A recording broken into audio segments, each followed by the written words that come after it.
This is a USB-C cable. We plug it in. We get here is charging. We turn on the camera.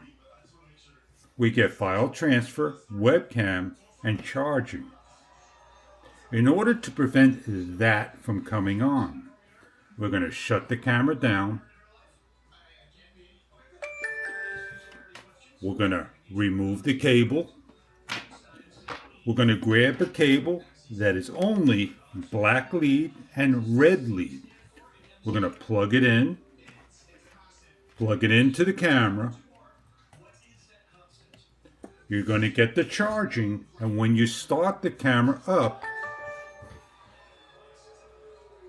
you're not getting the 3 messages on the window.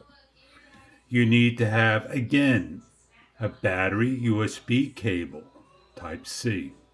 I hope this has helped you out.